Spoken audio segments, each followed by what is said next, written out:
WikiLeaks has posted thousands of emails hacked from Hillary Clinton's campaign chairman, and they could offer a new perspective on her relationship with Wall Street.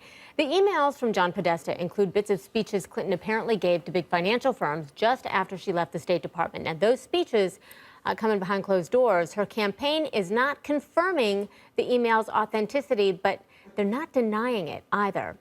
Let's talk with CNN senior political correspondent Brianna Keilar, and also at the presidential debate site in St. Louis, CNN politics executive editor Mark Preston. Glad to see both of you today. Brianna, at the heart of what might be some of the most difficult language here for her to overcome, is it on the trade issue?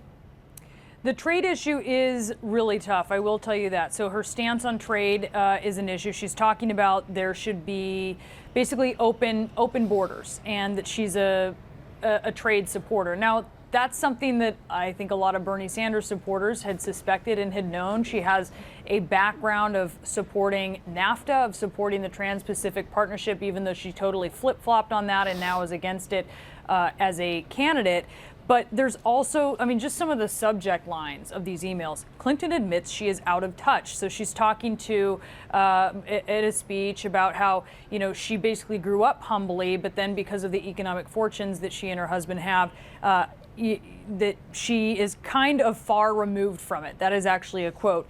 And then she also talks about needing a private and public position on policy. She talks about holding Wall Street accountable only for political reasons. And what's pretty interesting about this and the campaign's response to this is they really want people focusing right now on Donald Trump and this leaked audio.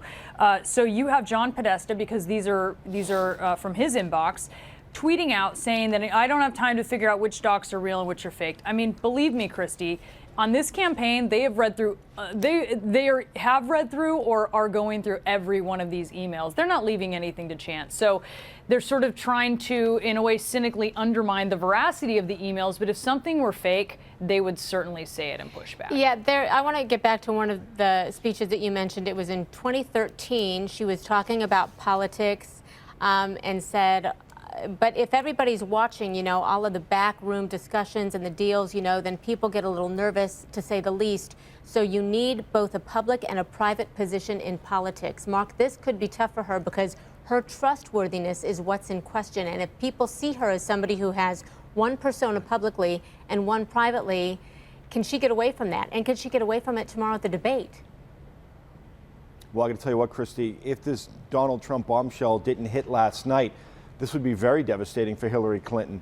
The fact of the matter is, to your point, the American public doesn't look at Hillary Clinton with trustworthy eyes. They don't think that she's always telling the truth. And at this point, though, with so much noise and chatter around what Donald Trump said last night, she may get a pass on this because people are so disgusted with what he had to say. What else is interesting, too, about WikiLeaks is that they said they have 50,000 more emails. They only released a smidgen. There was about 2,000 emails that they released last night. And let's assume that these emails are valid, that they're true.